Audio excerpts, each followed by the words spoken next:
નમસ્કાર, સ્વરાજમાં આપનું સ્વાગત છે. આજે વાત કરવી છે પચ્છે ગામની અંદર કે જ્યાં ક્ષત્રિયો સહિત સર્વે સમાજ એટલે કે 18 વરણ અતૂટ શ્રદ્ધા જેમાં ધરાવે છે તેવા મુરલીધર દાદાની કે જ્યાં આગામી 22 તારીખથી 28 તારીખ સુધી કથાનું રસપાન થવાનું છે. ત્યારબાદ ધાર્મિક અનેકવિધ કાર્યક્રમો જે છે તે થવાના છે. ગધેથળના જે મહંત જે છે તે લાલબાપુ ત્યાં જવાના છે ને 25 લાખથી પણ વધારે લોકો આ જે પ્રવેશોત્સવ છે તેમની અંદર જોડાવાના છે. આ બધી જ ચર્ચાઓ કરવી છે કારણ કે આ કાર્યક્રમ એટલો મહત્વ શા માટે છે, આ ધાર્મિક રીતે આ કાર્યક્રમ મહત્વનો કઈ રીતે છે, તેમ કાર્યક્રમોની અંદર વિશેષ આકર્ષક શું રહેવાનું છે તે બધી ચર્ચા કરવા માટે આપણી સાથે વરિષ્ઠ પત્રકાર જગદીશ સર મહેતા જોડાયા છે. સર, સ્વરાજમાં આપનું સ્વાગત છે.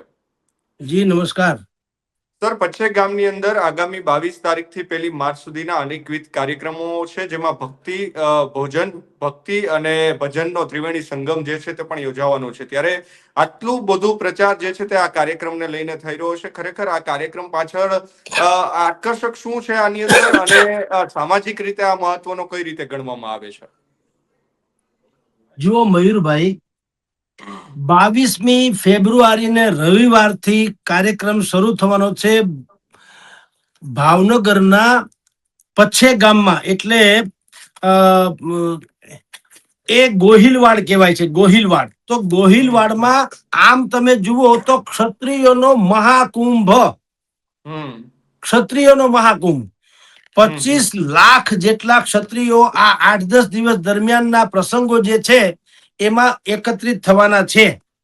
હવે સીધી રીતે તમે જુઓ તો પ્રસંગ શું છે?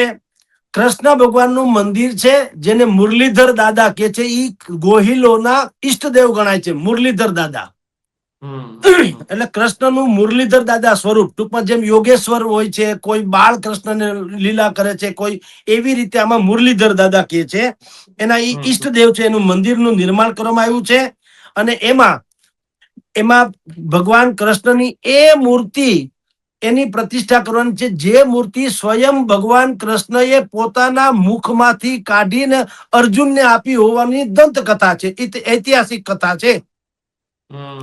એટલે પેલી વાત તો એ સ્વયં ભગવાનના મુખમાંથી જે મૂર્તિનું પ્રાગટ્ય થયું હોય એની પતિત પાવનતા વિશે તો પછી શું કહી શકાય. અને શ્રદ્ધાનો વિષય તો પુરાવાની શી જરૂર, એના જેવું છે. લોકોને અપાર શ્રદ્ધા છે એનું ત્યાં એ મૂર્તિ જે છે એનું ત્યાં નિજ મંદિરમાં પ્રવેશ કરવાનો છે. આ એક પ્રસંગ છે. એની સાથોસાથ પ્રસંગ શું છે? 22મી ને રવિવાર થી 28મી ને શનિવાર સુધી, 22મી ફેબ્રુઆરી થી 28મી ફેબ્રુઆરી, આમાં પૂજ્ય રમેશભાઈ ઓઝા, પૂજ્ય ભાઈ શ્રી, એની શ્રીમદ ભાગવત કથા એનો પણ ત્યાં લાહવો મળવાનો છે અને આયોજન ગોઠવવામાં આવ્યું છે. તદ પશ્ચાત એટલે આ સમય દરમિયાન જયારે 22મી થી કાર્યક્રમ શરૂ થાય, એ કાર્યક્રમનો 8-10 દિવસ ચાલશે. 1 તારીખે ભગવાનને નિજ મંદિરમાં પ્રવેશ કરાવવામાં આવશે ત્યાં સુધીમાં. પણ વચ્ચે બીજું જે આવવાનું છે એ શું છે? 551 કુંડી મહાવિષ્ણુ યાગ એ પણ ત્યાં થવાનો છે. તો એમાં વળી પાછું એક ઓર ઉમેરાશે. 26 તારીખે ગધેથળ ગાયત્રી આશ્રમના તપસ્વી સાધુ સ્વામી કે મૂર્તિ કયો, એ ગધેથળના લાલ બાપુજી જે છે, જેને આખો ક્ષત્રિય સમાજની 18 વરણ અત્યારે સૌરાષ્ટ્રની જે કેટલીક તપસ્વી જે મૂર્તિઓ કહેવાય છે સાધુ સંતના ખોળીએ, એવા જેમ શેરનાથજી મહારાજ છે જુનાગઢમાં ગિરનારમાં, એવી જે કેટલીક મૂર્તિઓ ઘણી ગાંઠી આપણે હવે કહી શકાય એવી છે. એમાંના સર્વશ્રેષ્ઠ એવા પૂજ્ય લાલ બાપુ જે છે એ 26મી પચ્છે ગામ પધારવાના છે. જુઓ, લાલ બાપુની પધરામણી ઈ પણ એક અવસર છે. સામાન્ય રીતે લાલ બાપુ જે છે એ ગાયત્રીના મંત્રના અનુષ્ઠાનમાં બિલકુલ સમાધિસ્થ્ય, એટલે પાતાળમાં રહીને હંમેશા મંત્રોનો જાપ કરવા માટે થઈને પંકાયેલા છે. એને જાહેર જીવનમાં આવવું કે શોભા યાત્રાઓ કાઢવી કે એ ભાષણ પૂષણ કરવા કે કોઈ જ્ઞાનનો ઉપદેશ આપવો, એમાં સામાન્ય રીતે નથી હોતા. એટલે આ એક દિવ્ય અવસર છે કે પૂજ્ય લાલ બાપુ 26મીએ ત્યાં પધારવાના છે પચ્છે ગામમાં. પાછી બાપુએ એવી ટેક લીધી છે, અથવા તો એવું એને કહેણ મોકલાવ્યું છે કે હું આવું એક શરતે એ દિવસનો મહાપ્રસાદ જે છે એ મારા તરફથી હોય. બોલો. એટલે વાહ. પૂજ્ય લાલ બાપુના ભાવિકો તરફથી અને અથવા તો ગધેથડ આશ્રમના સેવકો તરફથી એ દિવસે પછે ગામમાં જેટલા પણ લોકો ઉપસ્થિત હોય, તમારી જાણ ખાતર મયુરભાઈ, નહીં નહીં તો 4-5 લાખ લોકો હશે હશે ને હશે. કારણ કે લાલ બાપુ જે છે અત્યારે સર્વવિદિત વાત છે કે ક્ષત્રિયો માટે એ ભગવાન સ્વરૂપ છે અને એક નિર્દોષ પુનિત આત્મા છે. ગાયત્રીનું કરોડો કરોડો મંત્રોનું અનુષ્ઠાન તેઓ શ્રીએ કરેલું છે. સિદ્ધ યોગી છે. અને એમાં આકર્ષણ મેં કીધું નહીતર તો ખાલી કૃષ્ણ ભગવાનની મૂર્તિ નિજ મંદિરમાં પ્રવેશોત્સવનો જ કાર્યક્રમ છે, પણ એમાં વિશેષ એના જે કેટલાક વાતો જે છે બહુ ઉડીને આંખે વળગે તેવી એ વાતો, જેનું સામાજિક બહુ સારું એંગલ છે. પેલી વાત તો ઈ, તમામ ક્ષત્રિયો, ગોહિલો જ નહીં, તમામ ક્ષત્રિયો દેશભરમાં, દેશ એટલે રાજસ્થાન થી આવશે, જેને આપણે ગેહલોત કહીએ છીએ. અશોક ગેહલોત મુખ્યમંત્રી હતા તો ગેહલોત શબ્દ છે એ લોકો એમ માને છે ગેહલોત થી ગોહિલનો અપભ્રંશ થયેલો શબ્દ છે.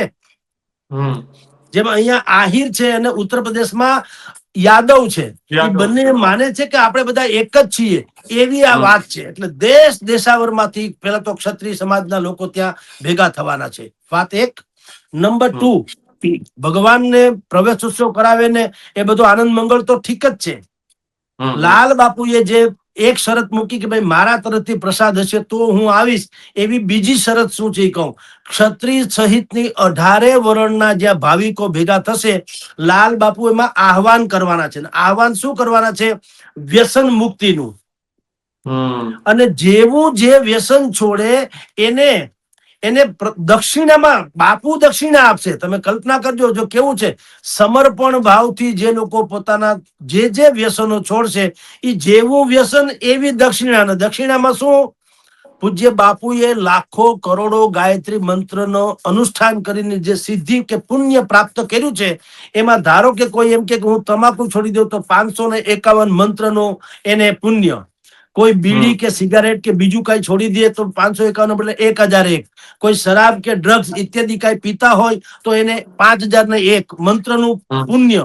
એવું જેવું જેનું વ્યસન કે દુર્વ્યસન એ જે હોય છે, ઈ ન્યા સમર્પણ ભાવથી બાપુને ન્યા પૂજ્ય ભાવથી કે બાપુ મારાથી આ થાતા થઈ ગયેલું, હવે હું આવું કોઈ વ્યસનમાં ખાલી આ બીડી સિગરેટ જ નથી આવતું હો. કોકને ઉલ્લુ બનાવવા કે ભૂલથી કોકને અથવા તો મગજ તોરી હોય ને ગમે એને મારકૂટ કરી લેવી કે વ્યાજ વટાવના ધંધા કરવા કે જે ગણો તે, જેને સામાજિક બદ્ધી કહી શકાય, એ સામાજિક બદ્ધીના શુદ્ધિકરણનો આ મહાકુંભ છે. એટલે મેં તમને કીધું ખાલી કૃષ્ણનો પ્રવેશોત્સવ છે એટલો જ કાર્યક્રમ છે એવું નથી. અને આપની જાણ ખાતર ત્યાં તમામ પોલિટિશિયન, તમામ પાર્ટીના તમામ રાજકારણીઓ, મુખ્યમંત્રી ભૂપેન્દ્રભાઈ ને deputy chief minister Harshbhai Sanghvi, એ તો ઠીક જ છે, શંકરસિંહ વાઘેલા ત્યાં આવવાના અને અરવિંદ કેજરીવાલ આવવાના, લખી રાખો. એટલે આને તમે રાજકારણની દ્રષ્ટિએ જુઓ તો પણ એનો પણ એક મહાકુંભ થવાનો છે. તમે કલ્પના ન કરો એટલી હસ્તીઓ, તમને હું થોડાક નામ વાંચી બતાવું તો તમને આઈડિયા આવે. જુઓ, શંકરસિંહ વાઘેલા, શક્તિસિંહ ગોહિલ, કેસરીસિંહ ઝાલા, દિનેશ પ્રતાપસિંહજી ઠાકુર ઉત્તર પ્રદેશના મંત્રી છે, ભૂપેન્દ્રભાઈ ચુડાસમા કેબિનેટ મિનિસ્ટર હતા ગુજરાત રાજ્યના, તે રાજેન્દ્રસિંહ રાણા, પ્રદીપસિંહ જાડેજા, ધર્મેન્દ્રસિંહ જાડેજા, આઈ.કે. જાડેજા, મનસુખ માંડવિયા, જગદીશ વિશ્વકર્માજી, જીતુભાઈ વાઘાણી, અર્જુન મોઢવાડિયા, ઋષિકેશ પટેલ, રીવાબા જાડેજા, સંજયસિંહ રીબડા. તમે વિચાર કરો, આ ભૂપેન્દ્રભાઈ ને એના ઉપરાંતની વાત કરું, ભૂપેન્દ્રભાઈ રજનીભાઈ જે છે એ હર્ષ સંઘવી ઉપરાંતની, ગીતાબા જયરાજસિંહ જાડેજા, પ્રદ્યુમનસિંહ જાડેજા, વિરેન્દ્રસિંહ જાડેજા, કિરીટસિંહ રાણા, સીજે ચાવડા, ધર્મેન્દ્રસિંહ વાઘેલા, જયેન્દ્રસિંહ પરમાર, ચેતનસિંહજી ઝાલા, સી.કે. રાહુલજી, ઉદય કાનગડ, કિરીટસિંહ બાબુભાઈ પટેલ, દિનેશસિંહ કુશવાહા, પબુભા માણેક, રીટાબેન પટેલ, દિગ્વિજયસિંહ ગોહિલ, બધા આટલાથી આમાં, અને કાંધલ જાડેજા, મુળુભાઈ બેરા, ભીખાભાઈ બરા, શિવાભાઈ ગોહિલ. તમે નામ કોના લઈએ ને કોના નહીં, પરસોત્તમ સોલંકી બધા જ આવવાના છે. પછી રાજવીઓ જે આવવાના છે, જામ સાહેબજી શત્રુલ્યસિંહજી, નેક નામદાર ઠાકર સાહેબ જામનગર, એના અથવા એના પ્રતિનિધિ, જો એ નાદુરસ્ત હોય તો એના પ્રતિનિધિ. પછી જયવરસિંહજી ગોહિલ, જયવીર રાજસિંહજી ગોહિલ યુવરાજ સાહેબ ભાવનગર, માંધાતા સિંહજી રાજકોટ સ્ટેટ, કીર્તિકુમાર સિંહજી નામદાર ઠાકોર સાહેબ લાઠી, રાઘવેન્દ્રસિંહજી ઠાકોર સાહેબ દરેડ, પછી રાઘવેન્દ્રસિંહજી ઠાકોર સાહેબ વલભીપુર, પછી સામાજિક જેટલા અગ્રણીઓ છે તો માયાભાઈ આહિર, રામભાઈ સાંગા, નારાયણભાઈ મોરી, ગોવિંદભાઈ લાલજીભાઈ કાકડિયા, મેહુરભાઈ લવતુકા, બહાદુર બા, જસાબા ગઢવી વગેરે વગેરે.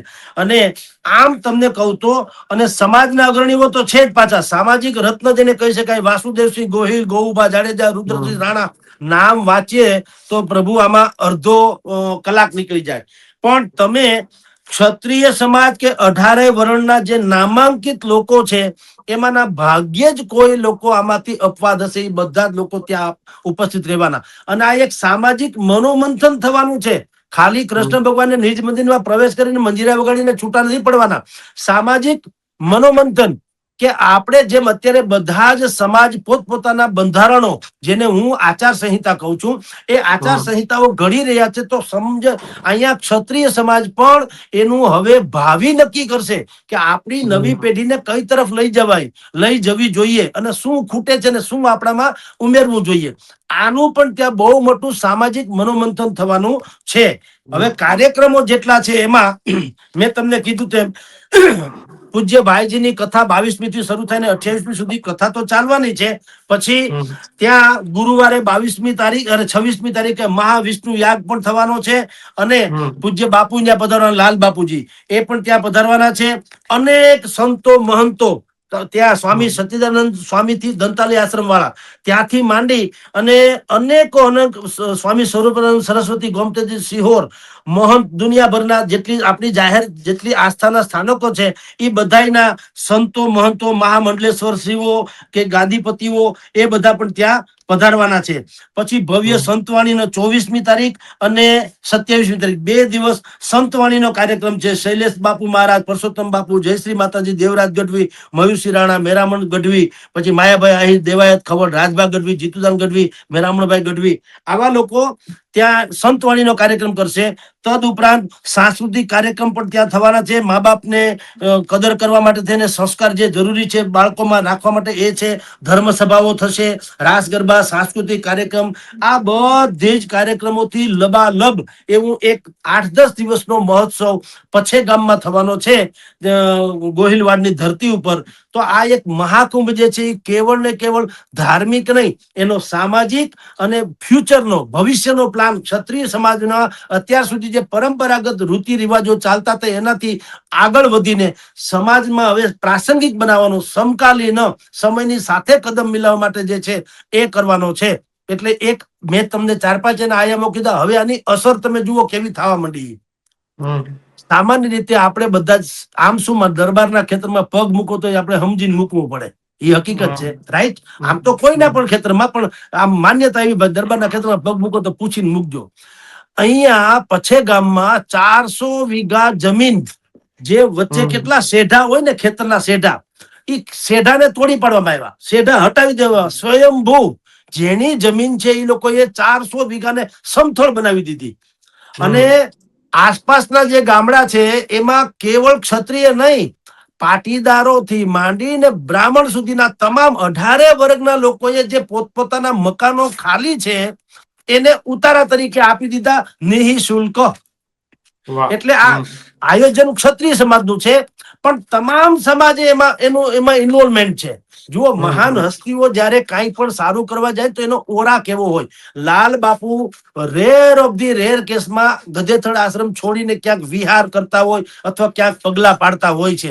પછે ગામનો કાર્યક્રમ એમાંનો એક છે, અભૂતપૂર્વ કાર્યક્રમ છે કે સામાન્ય રીતે બાપુ આવી રીતે બહુ ઓછા જતા આવતા હોય છે, પણ બાપુની ત્યાં પધરામણી છે, એના તરફથી મહાપ્રસાદ છે. તો ઓરા તમે જુઓ કે સંત મૂર્તિ આવે તો શું થઈ શકે કે કાર્યક્રમ ભલે ક્ષત્રિય સમાજનો છે પણ બ્રાહ્મણ સહિતના પાટીદાર પટેલ અને દરબાર વિશેની ભ્રાંતિઓ તો આપણે જાણીએ છીએ, છાપાઓમાં અખબારોમાં શું આવે છે, પણ એ ભ્રાંતિને અહીંયા તોડી પાડીને એવી એક સામાજિક સમરસતાનો આખો મહાકુંભ થઈ રહ્યો છે કે તમારું ને મારું હૃદય પુલકિત થાય કે આનું નામ ધાર્મિક ઉત્સવ કહેવાય કે જ્યાં સમરસતા, સામાજિક સમરસતાનો મહાકુંભ પણ તમે આને કહી શકો. એવું અતિ ઉત્તમ એવો કાર્યક્રમ ત્યાં પછેત ગામમાં થઈ રહ્યો છે કે જે રાજા અથવા તો જે ગોહિલવાડના જે તે સમયના વ્યક્તિને આ કૃષ્ણ ભગવાનની મૂર્તિ ક્યાંક દટાયેલી મળી, એને કીધું મારે મંદિર બનાવવું છે. તો કોઈ રાજાએ એને જમીન આપીને એમ કીધું કે પેલા ગામ પછી પેલા ભગવાનનું નામ અથવા મંદિર એટલે પછે ગામ, પેલા પરમાત્મા પછે ગામ, એટલે પછે ગામ નામ પડ્યું કે પેલા પરમાત્માની મૂર્તિનું મંદિર થાય અને પછી ગામ વસે. હા, એટલે એનું નામ પછે ગામ પડ્યું છે. તો એવા ગામમાં આ ભવ્યાતિ ભવ્ય ગોહિલવાડમાં ઉત્સવ થવા જઈ રહ્યો છે અને એનો અત્યારે એક સમયે તો નક્કી કર્યું તો 1 કરોડ પત્રિકા એ લોકો મૂકવાના હતા બજારમાં, એટલે બધાને વિતરિત કરી રહ્યા હતા. પછી જરૂર ઓછી પડી, અત્યારે 30 લાખ પત્રિકા તો વેચાઈ ચૂકી છે તમારી જાણ ખાતર. અને એ પત્રિકા દરેકને, આ મારા હાથમાં છે ઈ પત્રિકા, 1 કરોડ જેવું, એ બધા જ લોકોને ઘરે ઘરે જે ડોર ટુ ડોર એવી સેંકડો સમિતિઓ રચાણી છે.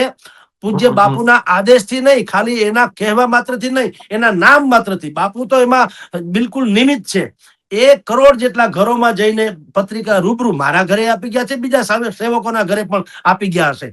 એટલે આવો એક સામાજિક સમરસતાનો પણ એક કાર્યક્રમ છે જેમાં તમામ સમાજના, ધર્મના, કોમના, વર્ગના તમામ લોકો ત્યાં ગોહિલવાડમાં એકત્રિત થવાના છે.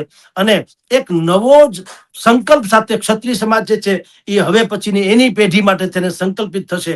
આવો એક કાર્યક્રમ છે મયુરભાઈ. એટલે કેવળ સામાજિક ની, ધાર્મિક, પોલિટિક્સ થી માંડીને, ભૌગોલિક થી માંડીને એક નવી જ આયામ કે નવા આપણે હવે જે વિશ્વની સાથે કદમ મિલાવવું હોય તો આપણા સમાજને કઈ, તમે જુઓ ઘણી જગ્યાએ આપણે એવું માનીએ છીએ કે કેટલીક સોસાયટીઓમાં અમુક જ્ઞાતિ પૂરતી જ મર્યાદિત મકાનો આપતા કરાવતા હોય છે. એ બધી ભ્રાંતિઓ ધીરે ધીરે કમ થાય અને સમાજમાં દરેકને, આ ક્ષત્રિય સમાજ તો ગૌ બાળ પ્રતિપાળ છે, એની જે પરંપરાગત છાપ છે એ શું છે? ક્ષત્રિયનું હોવું એક પોલીસ ન હોવા બરાબર છે. ઘરમાં આપણી સોસાયટીમાં એક પોલીસનું ઘર હોય જેમ આપણને શાંતિ મળે અથવા તો આશ્વાસન મળે કે ભાઈ પોલીસ છે આપણી સાથે, એવી રીતે હવે ક્ષત્રિય જે છે એને એવી છાપ ઉભી કરવાની, એટલે કે એ બી પ્રસ્થાપિત કરશે કે અમારું હોવું એ તમને અપવાદરૂપ કે કોઈ તમને અવરોધરૂપ નહીં થાય, બલકે તમને આશ્વાસનરૂપ થશે. ઈ છાપ કરી અને સમાજમાં એક નવો જ આયામ ખેડવવાની વાત છે. એટલે આજે નિજ મંદિરમાં પ્રવેશોત્સવનો કાર્યક્રમ જે છે ત્યાં પછે ગામમાં, તો એ કાર્યક્રમ વલભીપુર તાલુકાના પછે ગામ છે મુરલીધરજી મહારાજનો. તો આપણે પણ એવી પ્રાર્થના કરીએ, ભગવાન કૃષ્ણએ જે કીધું છે એ પ્રમાણે, કૃષ્ણ ભગવાન એટલે શું છે? એ પ્રેક્ટિકલ પરમાત્મા છે. कृष्ण भगवान जी आदर्श तो ठीक प्रैक्टिकल, जहां वो खड़े तो लाइन वहां से शुरू होनी चाहिए. तो આ ક્ષત્રિય સમાજ માટે આ બિલકુલ આ જે પ્રસંગ છે ધાર્મિક તો છે જ, પણ એ પ્રેક્ટિકલ વ્યવહારુ બની રહે અને સમાજના 18 વર્ણને ક્ષત્રિય સમાજનું એક એક એક જેને કહેવાય છત્ર મળે, એક સુરક્ષાનું છત્ર એવું મળે, એવું પણ આમાંથી કઈ નીપજે એવી અપેક્ષા પણ છે. અને એ જ આશાએ ગામે ગામ અત્યારે જ્યાં પણ આ બધું કાર્યક્રમની પત્રિકાઓ વિતરણ થઈ રહી છે ત્યાં એક આ પ્રકારનો માહોલ પેદા થઈ ગયો છે. મયુરજી જી સર, ખૂબ ખૂબ આભાર.